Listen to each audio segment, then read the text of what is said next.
Hey folks, welcome back to Real Estate Investing Unmasked. Today we're going to talk about property disclosures. You're a real estate investor, or you're a person trying to sell your property, and it's time for you to tell the new buyer what is wrong with your property. This is really hard and counterintuitive because you're selling your property saying, look at all the best parts. But now's the time when you kind of have to kick the tires and lift the hood for the new buyer.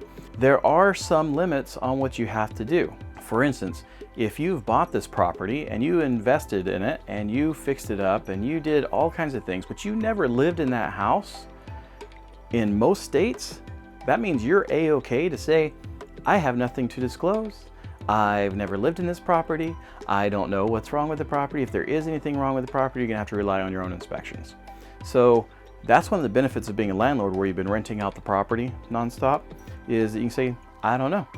You have plausible deniability because you've never lived there. You've hired other people to take care of it, but you've never been in there yourself, or it's been so long since you've been in there, you can't tell them what's wrong. Now, if you have major changes, let's say that you change the piping system, well, you do know that as the owner. So you can disclose that and say, look, redid the plumbing in 2020, redid the HVAC system in 2022, whatever it is, whenever it is that you did it, these big major systems, those are things you will have to disclose, even if you didn't live in the property.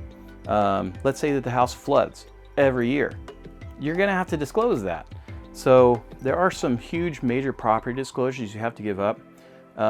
But the likelihood is, especially in a floodplain, is the person who's buying the house, one, you're gonna have to give that disclosure to everybody anyway. Two, they probably know they're looking at a floodplain. They probably have understood that, and maybe that's why the houses are cheaper in that area. You have to disclose there are earthquakes that take place and anything could have happened. You can disclose this property is close to a freeway and is really noisy. So things like that are things that you have to disclose.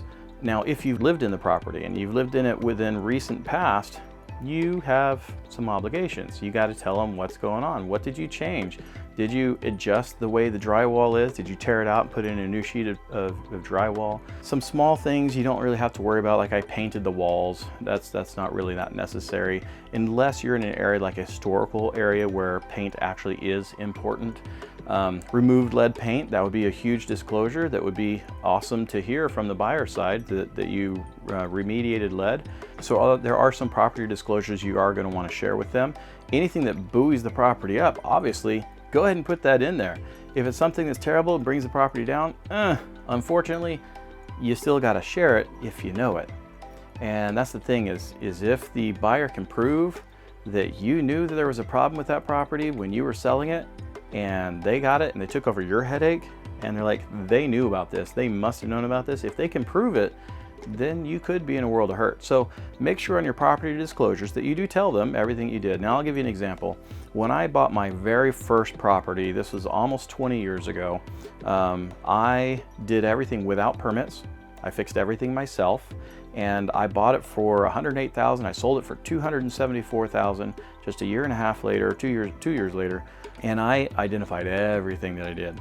I raised the roof, I installed the doors, I installed the windows, I installed the HVAC system, I installed the plumbing, I put a new foundation, I did a whole mess of stuff on that property, and every single section of that property disclosure had a big long amount of writing in it.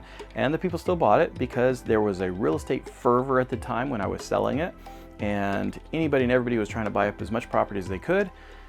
Because they could get the lending that would make it so they didn't have to make any payments, or their payments would be adjusted to just, a little bit of interest. The interest would be charged here, but they'd only pay this much. So it was a crazy time at the time, but you want to disclose what you know you need to disclose. And some of the things where you're like, I don't know if I need to disclose this, talk to your realtor. Talk to your realtor. If you don't have a realtor, talk to a real estate lawyer. The $350 to $600 or so that you're going to pay in the lawyer fees is completely worth it, because that's going to keep you later on from seeing that lawyer a lot more. 1 hour consultation with a real estate lawyer right now will probably save you dozens of hours with that same real estate lawyer later on. So I hope you enjoyed this. I hope there was something that you got from this. If you have any questions, please feel free to ask in the comments down below. And don't forget to reach out to me if you need to at www.watchbobonyoutube.com, and I'll be glad to answer your questions there. Thanks for watching, and I'll see you next time.